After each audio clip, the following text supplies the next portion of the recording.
Allô tout le monde, c'est Marilyn et aujourd'hui je vous arrive avec une vidéo pour vous parler de la tendance sheer et la mettre en pratique pour vous donner des idées de comment l'intégrer à votre quotidien. Si vous êtes nouveau sur cette chaîne, bienvenue et sinon, re-bienvenue. Et si vous n'êtes pas encore abonné, je vous invite à le faire pour ne rien manquer des prochaines vidéos. Comme je vous le disais, j'avais envie qu'on jase ensemble de la tendance sheer pour vous donner des idées de comment l'intégrer au quotidien parce que je pense que ça peut être une tendance qui est intimidante à première vue. J'en ai parlé aussi dans la vidéo des Fashion Predictions de 2023. C'est une tendance qu'on voit beaucoup, que je trouve magnifique, mais qui, je pense aussi, peut être intimidante. Puis ça peut être facile de se demander, OK, mais je trouve ça beau, mais je fais quoi au quotidien? Comment j'intègre ça dans ma vie de tous les jours, dans ma garde-robe? Fait que j'avais envie de vous proposer 3 niveaux: beginner, intermédiaire et expert. Dans le niveau expert, je vais vous styler une robe complètement sheer. Fait que je vous conseille de rester jusqu'à la fin de la vidéo pour pouvoir voir les 2 looks que je vous propose. On commence la vidéo avec le niveau beginner. Le niveau ça m'intimide, je sais pas quoi faire avec ça.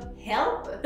Donc, je pense que la meilleure façon d'intégrer du sheer, si vous n'êtes pas à l'aise mais que vous aimez ça, ça serait de vous trouver un vêtement qui a une intégration de transparence. Donc, cette veste-là, .0, est un bon exemple parce que la manche est déjà en sheer. Donc, vous n'avez pas besoin de vous casser la tête à savoir, ben là, je mets quelque chose en dessous, je mets quelque chose par-dessus. C'est vraiment la veste, elle est comme ça. Il y a d'autres hauts aussi que vous pourriez trouver qui intègrent cette transparence-là au niveau de l'encolure ou ailleurs. Donc, ça serait vraiment de mettre la main sur un morceau thrifted ou neuf qui vous plaît. Puis aussi, gardez en tête que la couleur est quand même importante. Par exemple, dans un morceau comme ça, noir, ben ça va être moins flagrant à l'œil que si vous allez dans un morceau qui est plus dans une teinte nude ou rose. Donc, de garder ça en tête, la couleur est quand même importante. Le niveau 2, donc intermédiaire, ça serait vraiment d'y aller avec un haut sheer. Il y a quand même quelques questions à vous poser par rapport à ça. Donc, est-ce que vous souhaitez un haut à manches courtes, à manches longues? Est-ce que vous voulez mettre quelque chose en dessous ou par-dessus? Donc là, je vais vous montrer des exemples qui sont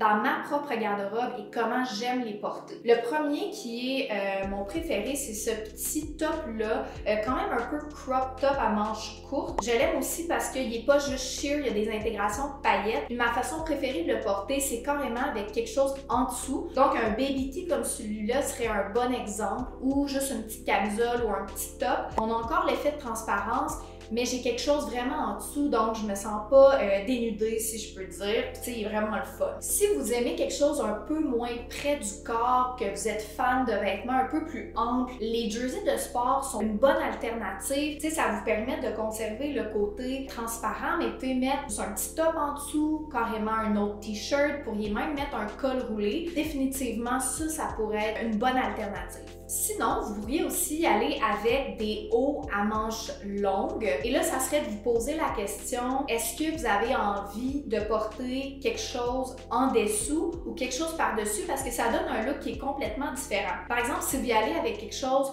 par-dessus, mais ça va donner le look dont je parlais au level numéro 1, qui est vraiment une transparence au niveau de la manche. Moi, personnellement, je suis confortable de les porter comme ça, avec juste un petit top en dessous. Ça pourrait être un top coloré, ça pourrait être un top nude. Ce que j'essaie de nommer comme level numéro 2, c'est que vous avez des options dans le haut et vous n'êtes pas obligé non plus de commit complètement à la transparence. Tu sais, vous pouvez porter quelque chose en dessous, ça va être vraiment un look qui est le fun aussi. On est rendu au niveau expert de styler une pièce sheer au complet. Donc, cette robe, ma foi, complètement transparente et que j'ai thrifté en 2018 et j'ai beaucoup de plaisir à la styler parce que, comme je vous parlais dans la vidéo de Fashion Prediction 2023, ce genre de robe-là vous permet de porter quelque chose en dessous ou de porter quelque chose par-dessus. Dans tous les cas, j'aime les 2 effets que ça donne. Mon look préféré avec cette robe-là, si je porte quelque chose en dessous, c'est mon petit chandail marine serre avec des lunes. Je trouve ça super intéressant que le chandail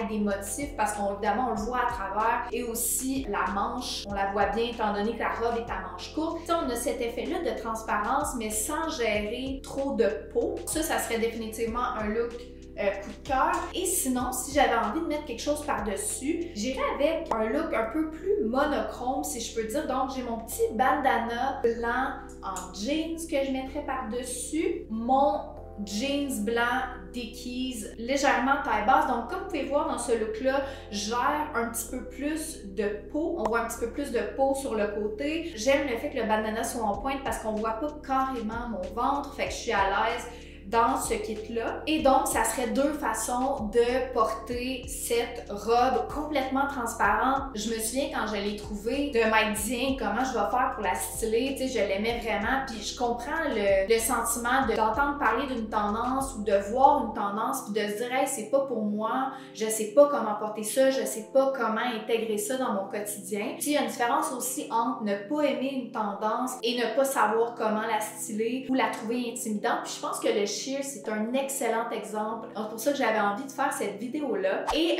juste un petit side note, si jamais la veste 0.0 vous intéresse, elle est disponible actuellement sur ma shop vintage au www.nbtvintage.com. Puis je serais curieuse de vous entendre aussi par rapport à cette tendance-là, au look que je vous ai présenté. Est-ce que c'est quelque chose qui vous plaît, que vous portez déjà ou que vous aimez pas du tout? Laissez-moi savoir en commentaire s'il y a une autre tendance que vous aimeriez que j'aborde, que je vous donne des conseils sur comment l'intégrer dans votre quotidien. Et n'oubliez pas d'aller me suivre sur Instagram aussi parce que vous pourriez voir des looks en primeur. Je fais aussi des sondages pour savoir de quoi vous aimeriez que je parle.